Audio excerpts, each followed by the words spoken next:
Good morning, students of class 8. I am APS sir. I will explain chapter 9. Chapter name is reproduction in animals. You know reproduction in animals. Reproduction का मतलब होता है generation, the production of generation बोल सकते हैं, या animal से animal के प्रोड्यूस होने की एक्टिविटी को रिप्रोडक्शन कहते हैं। अंडरस्टूड? एनिमल के द्वारा दूसरे एनिमल का बनना, एनिमल के द्वारा दूसरे एनिमल का पैदा होना, दैट इज कॉल्ड रिप्रोडक्शन। अब रिप्रोडक्शन की क्या इंपॉर्टेंस है? यहाँ पहला नंबर है, पहला नंबर है इन दी कंटिन्यूटी ऑफ लाइफ। इससे क्या होता है, अर्थ पर लाइफ की कंटिन्यूटी बनी रहती है। जैसे रिप्रोडक्शन के द्वारा, जैसे डॉग हैं, ओल्ड डॉग जो हैं, एडल्ट डॉग मरने से पहले वो अपने जैसा बच्चे पैदा करके डेड हो जाते हैं, और ये प्रोसेस फार पास्ट से चला जा रहा है। दूसरा नंबर है increasing the population of any species, और इसके द्वारा किसी स्पीसीज की पॉपुलेशन जो होती है इंक्रीज करती है, बढ़ती है। जैसे अगर बफेलो है या काऊ है, मिल्किंग एनिमल्स होते हैं, अब इनका पॉपुलेशन बढ़ाया जाता है कैसे? रिप्रोडक्शन के द्वारा।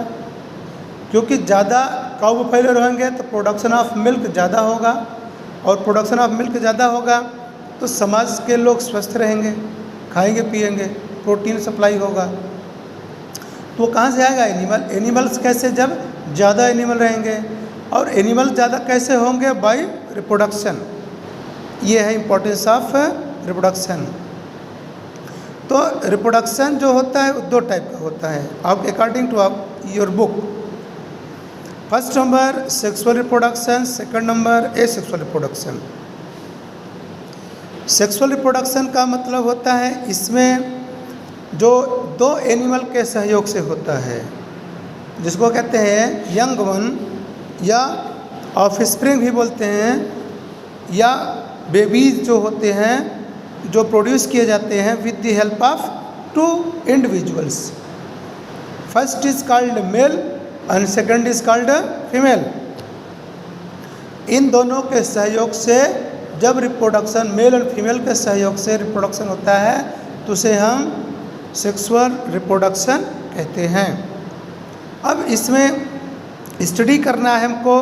अब मेल है तो मेल रिप्रोडक्टिव ऑर्गन का स्टडी करेंगे, फीमेल है तो फीमेल रिप्रोडक्टिव ऑर्गन का स्टडी करना है। तो पहले मेल रिप्रोडक्टिव ऑर्गन करेंगे। मेल रिप्रोडक्टिव ऑर्गन में जो होते हैं एक पेयर, मतलब कि दो ओवल शेप में टेस्टिस होता है, वहाँ से ले जाने वाली एक नली होती है, दो नली होती हैं, दोनों से एक एक नली निकलती हैं और दो नली हो गई, और उस नली को वास डिफरेंस बोलते हैं। और ये दोनों वास डिफरेंस नली जो है ऊपर जा कर के यूरेटर, जिसको बोलते हैं हम ब्लैडर, यूरिनरी ब्लैडर, ब्लैडर के ऊपर एक थोड़ा सा एक चैम्बर होता है, सेमिनल वेसिकल बोलते हैं, उसी में दोनों वास डिफरेंस जो नली होती है वो इसमें ओपन होती है, और वो चैम्बर है, वो चैम्बर को सेमिनल वेसिकल बोलते हैं, और वो सेमिनल वेसिकल जो है ओपन होती है तीसरे अगले चैम्बर, अगले एक पाथ में, एक रास्ते में, उस रास्ते को बोलते हैं यूरेथ्रा। तो यूरेथ्रा के माध्यम से जो स्पर्म होते हैं वो बाहर आ जाते हैं। ये है मेल रिप्रोडक्टिव ऑर्गन। अब आता है फीमेल रिप्रोडक्टिव ऑर्गन। ये फीमेल रिप्रोडक्टिव ऑर्गन है। तो फीमेल रिप्रोडक्टिव ऑर्गन में जो होते हैं, ये भी इसमें दो पेयर, मतलब एक पेयर और पीस में दो ओवरीज होते हैं, दो ओवरीज होते हैं। ये जैसे यहाँ डायग्राम दिया है, ये ओवरीज हैं, ये एक ओवरी इधर, एक ओवरी इधर, लेफ्ट राइट होते हैं। इनका काम है ओवम को प्रोड्यूस करना, ओवम को प्रोड्यूस करना। ओवम इसमें बनेगा, बन करके इसमें आएगा, इसमें से होते हुए यहाँ स्पर्म से मिलेगा और फिर जायगोट बनेगा, जायगोट बनकर यहाँ आएगा, या इम्प्लांटेशन होगा और इम्प्लांटेशन होने के बाद इन ह्यूमन बॉडी में 9 महीने इसमें उसका नरिशमेंट होगा। नरिशमेंट होने के बाद पूरा एक कंप्लीट बेबी बनेगा और यहीं से वो डेवलप होगा और डेवलप होकर आफ्टर 9 मंथ बाहर आता है। ये फीमेल रिप्रोडक्टिव आर्गन होता है। 2 ओवरी होते हैं, 2 फैलोपियन ट्यूब होती हैं, एक यूट्रस होता है, वजाइना होता है। ये उसके रिप्रोडक्टिव आर्गन्स हैं। अब आता है फर्टिलाइजेशन। या फर्टिलाइजेशन का मतलब होता है कि union of male and female gametes. Male gamete में, मेल बॉडी में भी एक स्पेशल टाइप की सेल बनती है, उसे स्पर्म बोलते हैं। फीमेल बॉडी में स्पेशल टाइप की सेल बनती है, उसको हम ओवम बोलते हैं। तो यहाँ पर ये ओवम है, ये स्पर्म है, दोनों के मिलने की क्रिया को फर्टिलाइजेशन कहते हैं। ये मतलब कि जब ये स्पर्म और ये ओवम दोनों मिल जाते हैं, मिलकर देखिए यहाँ मिल गए और दोनों का न्यूक्लियस एक हो जाएगा, इसी को फर्टिलाइजेशन कहा जाता है। अब आता है types of fertilization. 2 type, internal and external.